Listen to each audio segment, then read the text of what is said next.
Gloria a Dios en esta hermosa mañana que nos permite congregarnos nuevamente en su nombre para adorarle, ¿verdad? Y darle gracias por todas sus misericordias que obviamente sabemos por su palabra que son nuevas cada día para todos nosotros. Amado hermano, le invito a por favor abra su Biblia en el Evangelio según Mateo, en el capítulo 4, vamos a leer los versos 18 al 22. Mateo 4, 18 al 22, abra ahí su Biblia, por favor. Hemos titulado el mensaje del día de hoy, Los embajadores del Rey, los embajadores del Rey. Mateo 4, 18 al 22.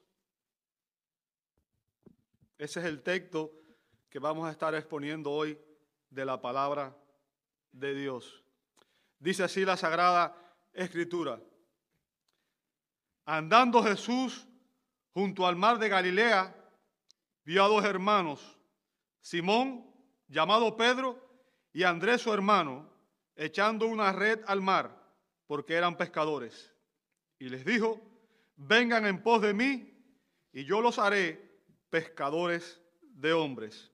Entonces ellos, dejando al instante las redes, lo siguieron. Y pasando de allí, Jesús vio a otros dos hermanos, Jacobo, hijo de Zebedeo, y Juan su hermano, en la barca con su padre, Zebedeo, remendando sus redes, y los llamó, y ellos, dejando al instante la barca y a su padre, lo siguieron. Padre, damos gracias en esta mañana por tu palabra. Gracias porque solo tú tienes palabras de vida eterna. Rogamos, Señor, que en esta mañana tú prepares nuestras mentes, nuestros corazones, Señor, para que podamos recibir tu palabra con gozo, con alegría. Tu Espíritu Santo, Señor, esté obrando en cada uno de nosotros, nos ilumine y nos permita entender el maravilloso mensaje de tu palabra en este día. Rogamos, Señor, que sea Él el Maestro que nos guíe a la verdad y que, Señor, podamos depender de ti para poder recibirlo. Y, Padre, sobre todas las cosas también, que podamos, Señor, que tú lo apliques a nuestros corazones para que seamos transformados por Él y seamos moldeados a la imagen de tu Hijo. Lo pedimos en su nombre. Amén y amén y amén. Pueden tomar sus asientos, hermanos. Muchas gracias a todos.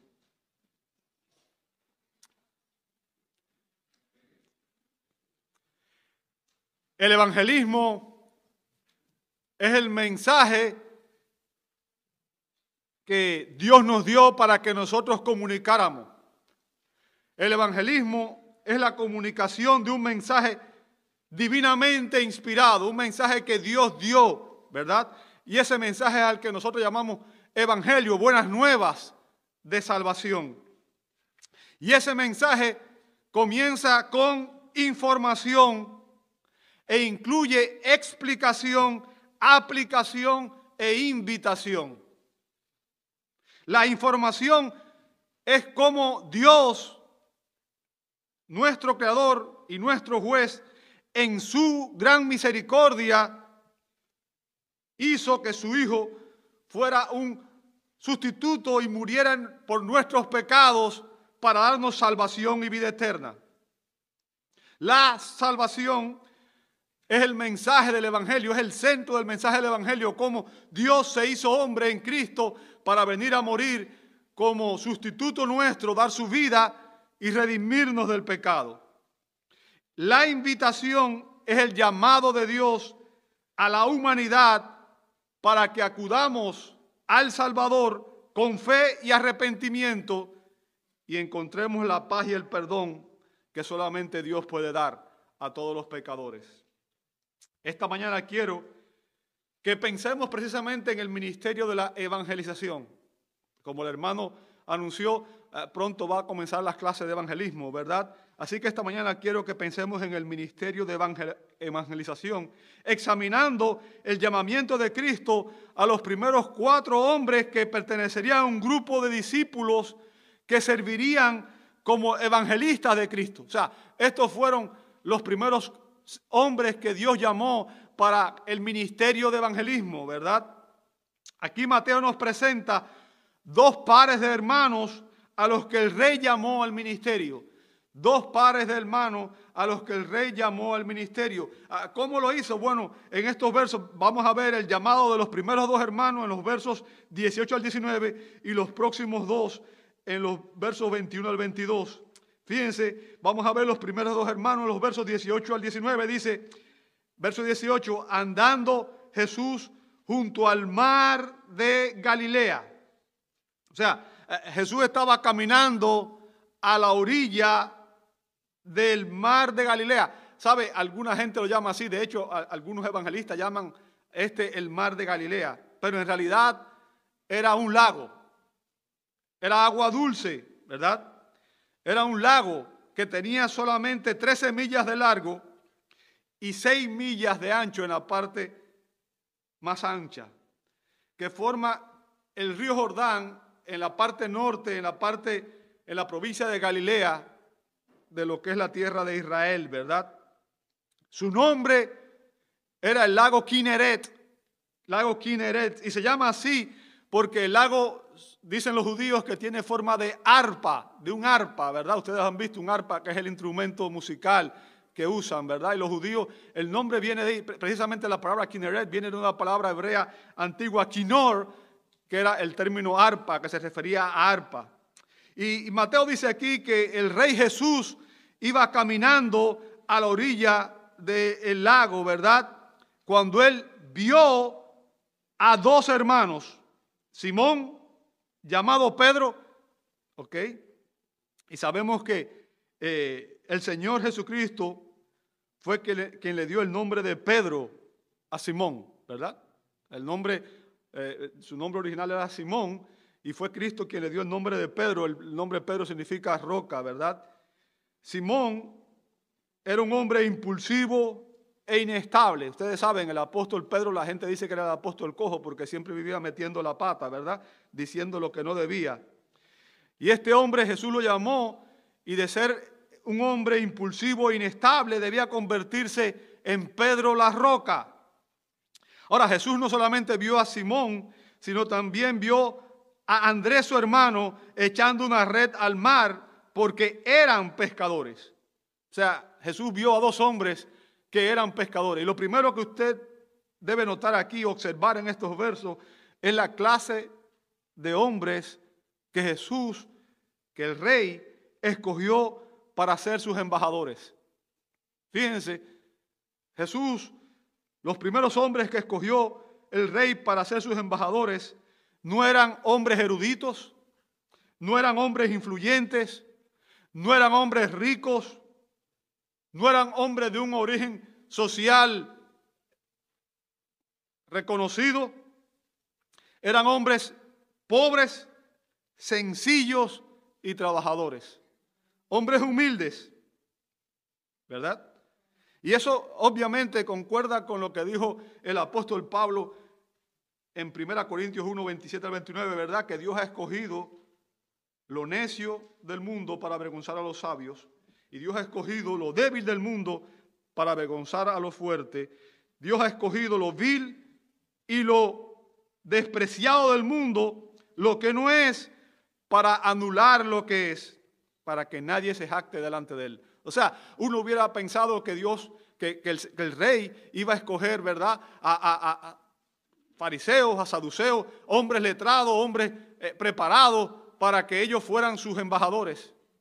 Sin embargo, el Señor, los primeros hombres que escoge son simples pescadores, hombres humildes, ¿verdad? Y hay mucha gente que dice, yo no sirvo para ministrar, para servir al Señor. Déjame decirte, si Dios te llamó, Dios te va a capacitar para servir. Dios te va a capacitar para servir. ¿Sabe? El puritano J.C. Riley afirmó que la religión de Cristo debe haber sido del cielo o nunca hubiera podido prosperar y extenderse por la tierra como lo ha hecho. Es en vano que los incrédulos intenten refutar este argumento. No puede ser refutado. Una religión que no adulará a los ricos, a los grandes y a los eruditos. Una religión que no diera licencia a las inclinaciones corporales del corazón humano. una religión cuyos primeros maestros fueron pescadores pobres, sin riqueza, rango ni poder. Una religión así nunca podría haber trastornado al mundo si no hubiera sido de Dios. En otras palabras, Dios escogió a las personas más despreciadas, las personas más humildes, las personas menos pensadas para que fuéramos los embajadores de su reino. Y hace esto precisamente para que nadie se gloríe en su presencia, porque toda la gloria siempre debe ser para Dios. Jesús iba caminando y vio a estos hombres, dice el verso 19, y les dijo: vengan en pos de mí y yo los haré pescadores de hombres. Ahora, a primera vista, cuando usted lee este texto de Mateo, parece implicar que Jesús simplemente salió a dar un paseo, ¿verdad? Iba caminando de paseo por allí, vio a unos pescadores a los que nunca había conocido. Es lo que la imagen que las personas tenemos cuando leemos este texto así, ¿verdad? Personas que no había conocido nunca antes, y les dijo: ¿saben qué? Síganme. Y ellos al instante dejaron sus trabajos y dejaron sus familias y dejaron todos y se fueron a seguir a Jesús. Es la impresión que da a primera mano, ¿cierto? Pero déjame decirte, el llamamiento de Dios no funciona así.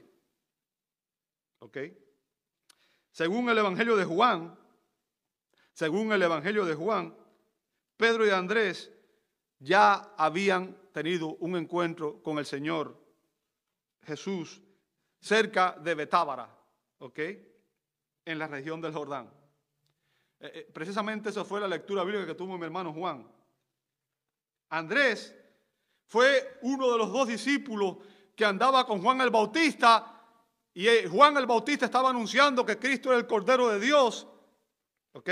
Usted puede ver eso en Juan 1:35 al 42. Y fue precisamente Andrés, uno de los discípulos, al que Juan el Bautista le dijo que siguieran a Jesús, porque él era el Mesías, el rey Mesías que él venía anunciando. Así que también Pedro lo había conocido, y estos hombres ya habían conocido a Jesús allá en ese tiempo, y luego de estar un tiempo con Jesús, ellos regresaron a pescar en Capernaum. Así que Andrés y Pedro habían conocido y creído en el Señor Jesucristo por aproximadamente un año cuando ocurrió este llamamiento. O sea, ya hacía un año que ellos sabían quién era Jesús, conocían a Jesús y sabían sus enseñanzas. ¿Ok? Ellos ya eran discípulos de Jesucristo. Este llamado no fue un llamado a salvación. O sea, Jesús no llama a estos hombres aquí para que ellos fueran salvos, sino que Jesús llama aquí dos hombres que ya eran salvos, pero los llama para entrenarlos, para capacitarlos, para obviamente prepararlos para el ministerio. Jesús llama a estos hombres para discipularlos por 3 años y que ellos se convirtieran en los embajadores del rey. Puesto que Jesús es el rey Mesías, él tiene el derecho de llamar a los hombres a abandonar sus actividades cotidianas para seguirlo a él. Cuando Jesús llamó a estos primeros discípulos, estaba reuniendo el primer equipo de evangelistas que cumplirían la gran comisión. El primer equipo de evangelistas que cumplirían la gran comisión. El mensaje del reino debía ser proclamado por sus embajadores para que todos pudieran oírlo y mediante el arrepentimiento y la fe en el rey se convirtieran en miembros de su reino. Él, Jesucristo, convertiría a estos hombres en hombres que reflejaran su propio corazón hacia los pecadores perdidos. Jesús iba a entrenar a estos hombres, los iba a discipular para que ellos reflejaran su propio corazón hacia los pecadores perdidos. Jesús iba a equiparlos y a enviarlos al mundo para buscar a los pecadores, anunciándoles las buenas nuevas del Evangelio. Jesús dice que Él los convertiría en pescadores de hombres. Como dijo William Hendrickson, en vez de pescar peces para la mesa, reclutarían hombres para el reino. Pedro y Andrés necesitaban ser entrenados por Jesucristo para que pudieran realizar el ministerio de la evangelización y se convirtieran en embajadores del Rey. Todos nosotros necesitamos ser entrenados, equipados para ser evangelistas. Todos nosotros debíamos compartir las buenas nuevas del Evangelio con los demás. Como dijo Matthew Henry, quienes han de predicar a Cristo tienen antes que aprender a Cristo. En otras palabras, usted debe conocer bien el Evangelio, entender el Evangelio para poder predicarlo con pasión, pero también con fidelidad. De tal manera que cuando usted proclame el Evangelio, esté proclamando la verdad que la palabra de Dios nos enseña, ¿verdad?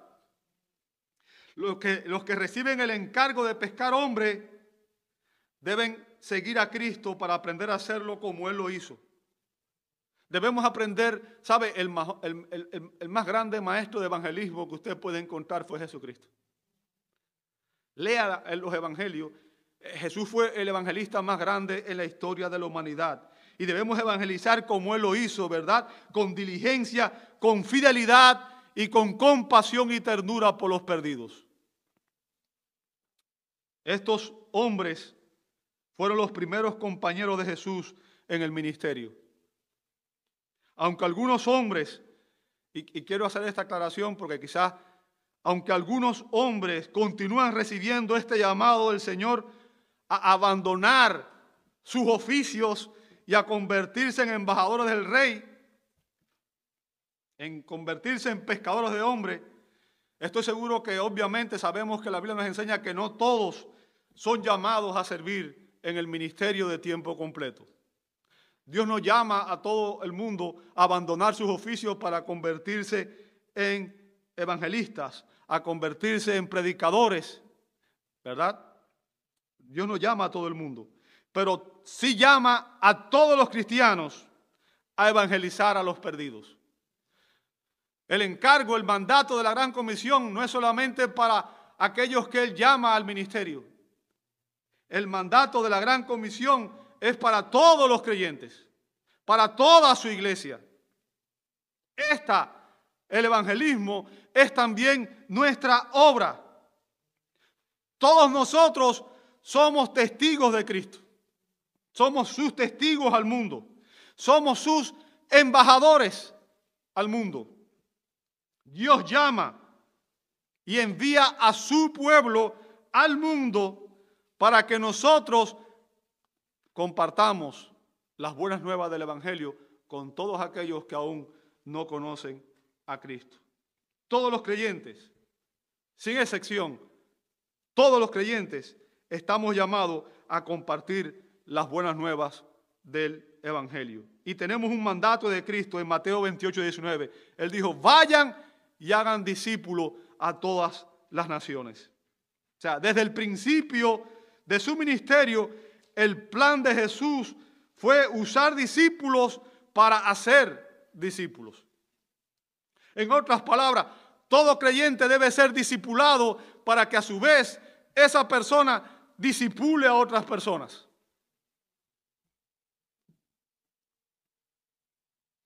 Ahora, una pregunta que nos hace reflexionar, y es ¿por qué hay personas en las iglesias que no evangelizan? ¿Por qué hay personas en las iglesias que no evangelizan? déjame decirte, no tendrás un corazón para la evangelización si aún no eres alguien que ha sido evangelizado. No estarás calificado ni equipado para hacer la obra de evangelización si aún no eres salvo. Son solo los salvos los que entienden el valor infinito que tiene la salvación. Solo los que han sido iluminados comprenden la terrible oscuridad en que se encuentran los pecadores. Solo los que han conocido el amor de Dios tendrán un amor compasivo por las almas de los pecadores perdidos. Solamente aquellos que han experimentado el amor de Dios en sus corazones, como dice Romanos 5:5, el amor que el Espíritu Santo derrama en nuestros corazones, es ese amor el que alimenta el deseo de hablarles a las almas perdidas acerca de Jesús. La gracia de Dios nos enseña a sentir compasión y a interesarnos por la condición espiritual de otras personas. La gracia de Dios nos impulsa, nos anima a preocuparnos por el destino eterno de otras personas.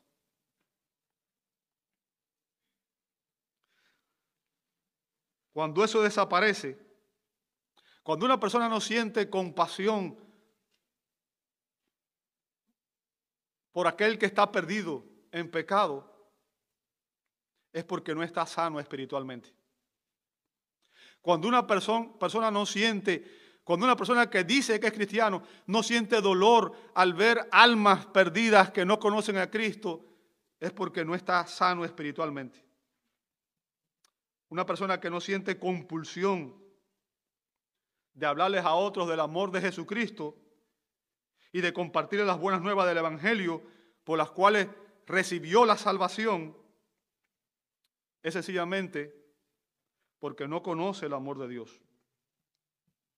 Déjame decirte algo, amado hermano, y esto lo digo con dolor, porque en esta área no hemos estado siendo fieles. Una iglesia que no evangeliza es una iglesia muerta. Es una iglesia muerta. Una iglesia que no tiene pasión misionera es una iglesia muerta. La evangelización y el discipulado constituyen la misión de la iglesia. Es la razón por la cual el Señor nos dejó aquí en la tierra. Para que nosotros evangelizáramos y discipuláramos a todas las personas que podamos hacer. ¿Qué hicieron estos hombres cuando escucharon el llamado del Señor? ¿Qué hicieron estos hombres cuando escucharon el llamado del Rey? Dice el verso 20, entonces ellos, dejando al instante las redes, lo siguieron. ¿Sabe? El verbo griego ahí transmite la idea de seguir como un discípulo que está comprometido a imitar a aquel que sigue. Un discípulo que está realmente comprometido en imitar a aquel que sigue. ¿Sabe? Seguir a Cristo tiene un costo grande. Es fácil decir, yo hago una confesión de fe. El punto es que uno tiene que demostrar la fe con las obras, con sus acciones, con los hechos, con sus palabras, con la manera en que vive. Si yo digo que yo soy de Cristo, yo tengo que cada día ser más como Él y menos como yo.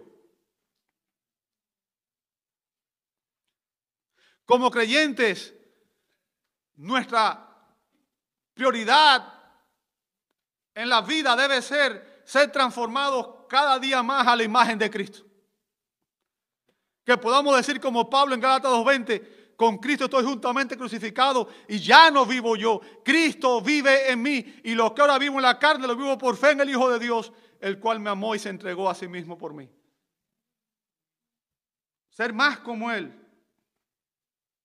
y menos como nosotros. Y vea, note, la obediencia de estos discípulos fue instantánea. Instantánea.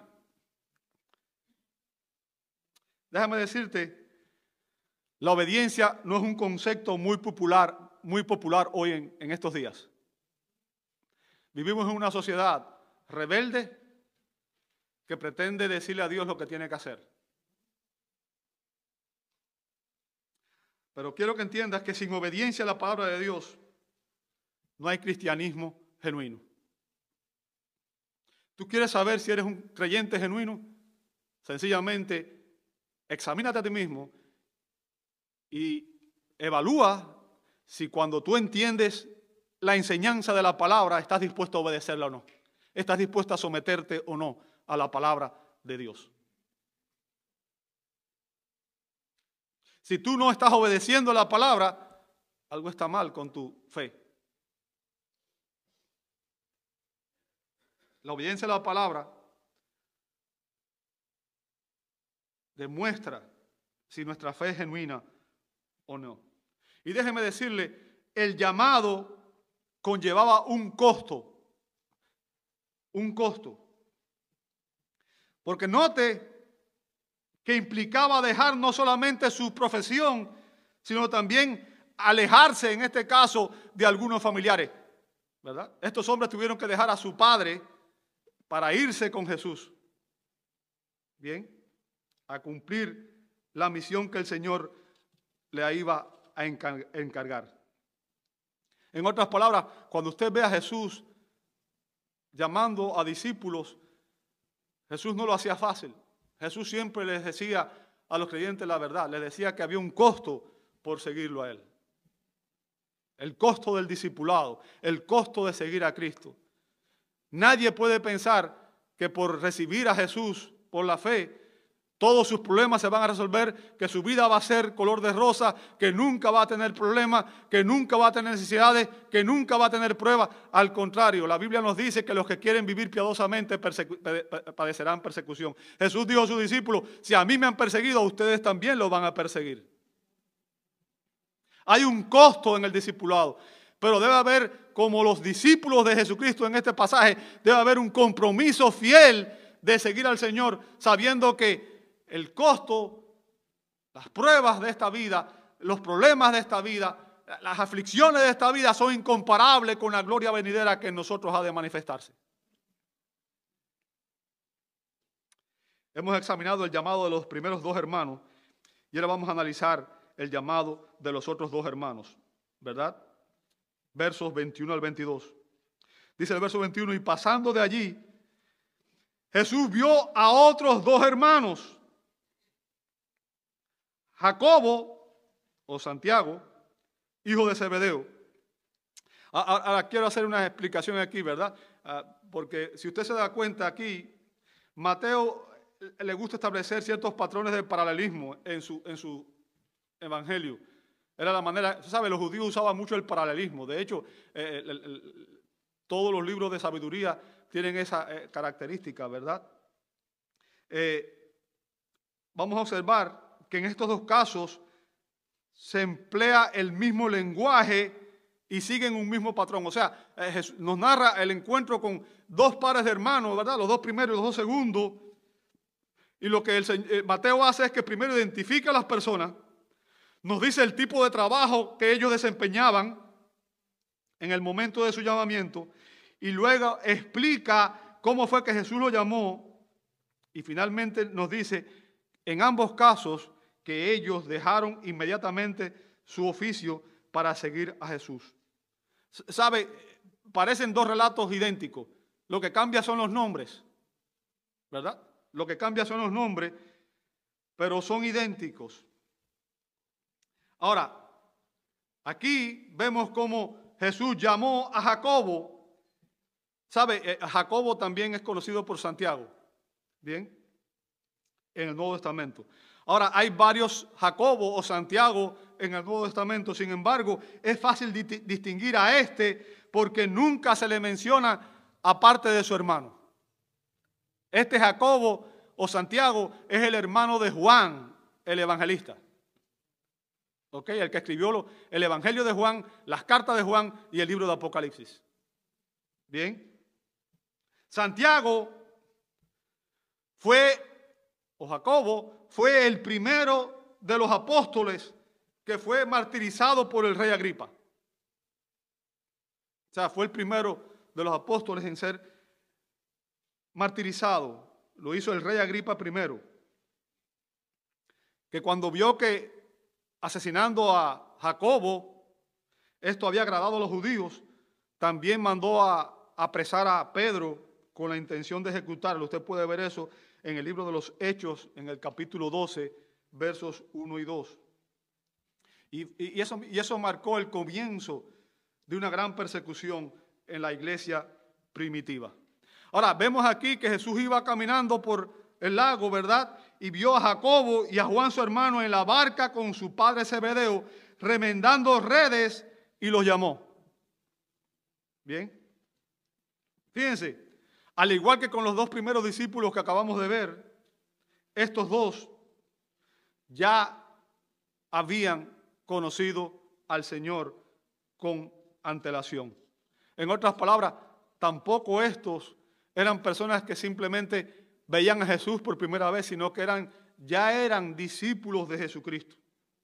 Ahora, Jesús los llama también a ellos para que abandonaran su oficio y se entrenaran para el ministerio de evangelización. Debían dejar inmediatamente el barco y también a su padre para seguir a Jesús. Fíjense, es algo importante que debemos entender. Jesús nos exige un compromiso total con Él. Jesús nos exige un compromiso total con Él. Cuando nosotros nos damos a Jesús, debemos darnos por completo. Debemos dar todo nuestro ser. Debemos dar lo más importante que Dios quiere de nosotros es que demos nuestra alma, nuestro ser a Él. Porque podemos dar adoración externa, podemos dar nuestro dinero. Recuerden lo que dijo Pablo en 1 Corintios 13, si yo diera todos mis bienes y no tengo amor, de nada sirve. Lo más importante que Dios espera de usted y de mí es que le demos nuestras almas, que nos entreguemos a Él por completo, le demos nuestros corazones rendidos a Él, nuestros corazones rendidos, contritos y humillados delante de Él, y que entreguemos nuestra alma, nuestra vida a Él por completo. El Señor nos exige un compromiso total con Él, no un compromiso parcial con Él.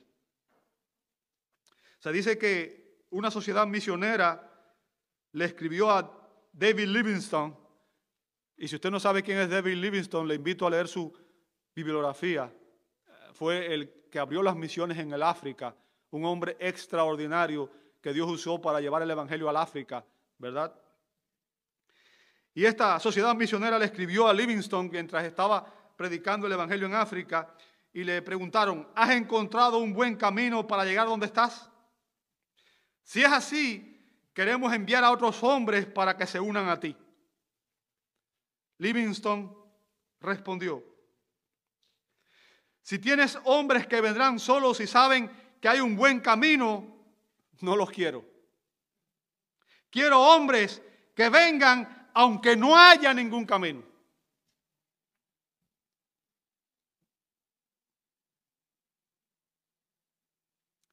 Se necesitan hombres y mujeres dispuestos, comprometidos con el Señor,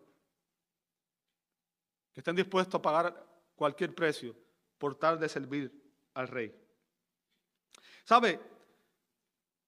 Es importante que nosotros conozcamos a las personas. Hablamos un poco de Pedro, ¿verdad? No abundé mucho en eso porque obviamente el mensaje de hoy tiene otro tema, pero sabemos que Pedro fue bien conflictivo en la relación con el Señor, ¿verdad? Y que muchas veces actuó de manera inapropiada y que el Señor tuvo que confrontarlo en muchas ocasiones. Y por los evangelios también sabemos que Jacobo y Juan eran hombres temperamentales, impetuosos y ambiciosos. Jacobo y Juan eran hombres temperamentales, impetuosos y ambiciosos. ¿Sabes cómo los llamó Jesús? Marcos 3:17. Hijos del trueno. Y no sería por nada, ¿verdad? Cuando usted escucha un trueno, impresiona, ¿cierto?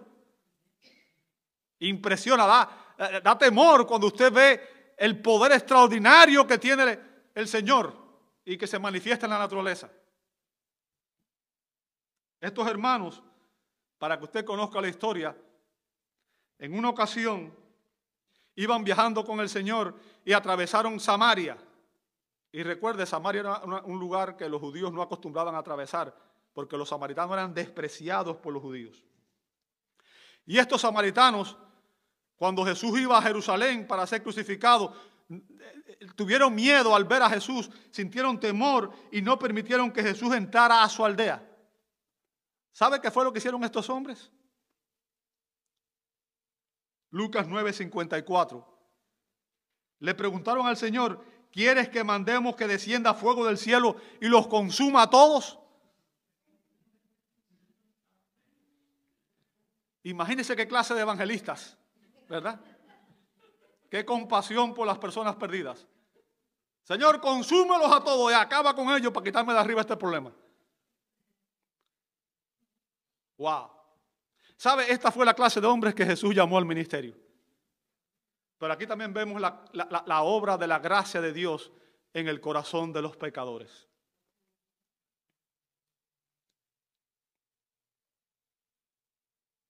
Estos discípulos tenían poca educación, poca formación religiosa, poca percepción espiritual y muy poca compasión por los demás. Muy poca compasión por los demás. Eran egoístas. ¿Sabe que estos dos hombres pidieron que Jesús los sentara a uno a su derecha y otro a la izquierda en su reino, ¿verdad? O sea, querían ser los primeros ministros del reino, los más importantes. Jesús le dijo: ustedes no saben lo que están pidiendo. Ustedes quieren estar a mi derecha y a mi izquierda, ok, tienen que tomar del mismo bautismo que yo voy a tomar. Van a tener que sufrir como yo sufro, como voy a sufrir. Cuando usted examina a estos hombres, mostraban poco potencial para ser ministro de Cristo. No creo que nadie hubiera escogido a alguien así que estuviera dispuesto a mandar fuego del cielo para consumir un grupo de personas para que fueran evangelistas, ¿verdad? Se vería como algo contradictorio. ¿Cómo voy a escoger a estas personas para que sirvan el ministerio cuando no siente compasión por las almas perdidas? Sin embargo, Jesús los escogió y los entrenó y los transformó. Y ese es el poder de Dios, es el poder de la gracia de Dios. No importa cuán perdido haya estado en el pecado la persona, no importa cuán débil sea, no importa cuán ignorante sea, no importa.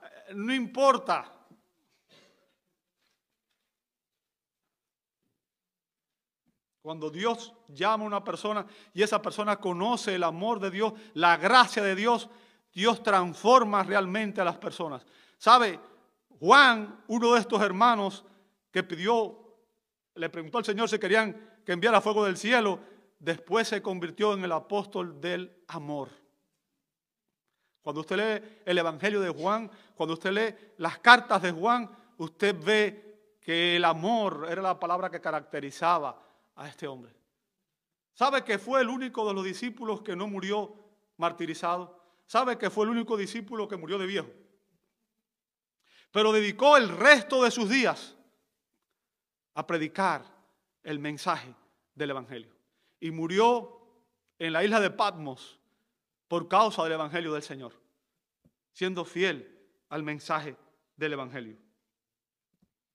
El hijo del trueno se convirtió en el apóstol del amor. ¿Cuál fue la respuesta de estos hombres? ¿Cuál fue la respuesta de estos hermanos al llamado del rey? Verso 22. Dice: y ellos, dejando al instante la barca y a su padre, lo siguieron. Note, estos hombres también obedecieron de manera instantánea y sin titubear el llamado de Jesús. Aun cuando en este momento tenían poco conocimiento de la enseñanza de Jesús, aun cuando en este momento ellos no entendían el costo real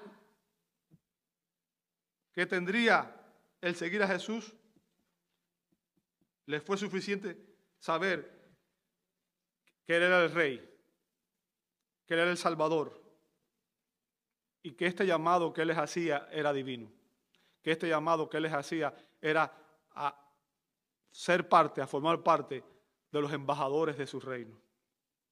Como explica el doctor John MacArthur, la pasión vino solo después de entender y obedecer. Desarrollaron compasión, humildad, comprensión, paciencia y amor a medida que aprendían de Jesús y le obedecían. La obediencia es la chispa que aviva el fuego de la pasión. La manera de desarrollar amor por las almas es obedecer el llamado que Jesús hizo de ganar almas. Cuando lo hacemos, Dios enciende la chispa de obediencia en forma de una gran llama de pasión.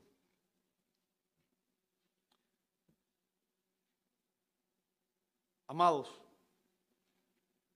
estos hombres fueron los primeros embajadores de Cristo, los primeros embajadores del Rey. Pero nosotros también, dice Pablo en 2 Corintios 5:20, somos embajadores de Cristo. Tú y yo somos embajadores de Cristo. La razón por la que existe la Iglesia Bíblica Gracia Soberana es para que entendamos que Cristo nos ha dejado en esta tierra como sus embajadores. El Rey nos ha puesto como embajadores de su reino. Y nuestra misión, la misión de esta iglesia, es predicar el Evangelio a toda persona, a todos los hombres, y rogarles como si Dios rogara por medio de nosotros. En el nombre de Cristo les rogamos, reconcíliense con Dios. Ese es el mensaje que el Rey nos ha encargado a ti y a mí. Tú eres, yo soy un embajador del Rey. Y tenemos el privilegio y la responsabilidad de compartir el único mensaje que transforma las vidas, el único mensaje que permite a los pecadores entrar al reino de Dios. Como iglesia, nuestra misión es expandir el reino de Dios en este lugar. No es venir solamente el domingo, sino nuestra misión está fuera de los muros de esta iglesia. Nuestra misión es ir, y cuando salgamos de aquí, ir y llevar el mensaje del Evangelio a todos aquellos que no han escuchado ese mensaje. Porque somos los embajadores de Cristo en esta tierra. Te invito a orar. Padre, te damos gracias por el llamado que tenemos de parte tuya para ser tus embajadores ante este mundo. Señor, sabemos que muchos de nosotros nos consideramos incapaces. Somos personas, Señor, ignorantes, somos débiles y nos vemos a nosotros mismos como incapaces, Señor. Pero sabemos que tu gracia es suficiente y eres tú el que nos capacita para esta obra. Ayúdanos, Señor, a depender de ti, a no confiar en nuestra sabiduría humana, sino a depender de ti, Señor.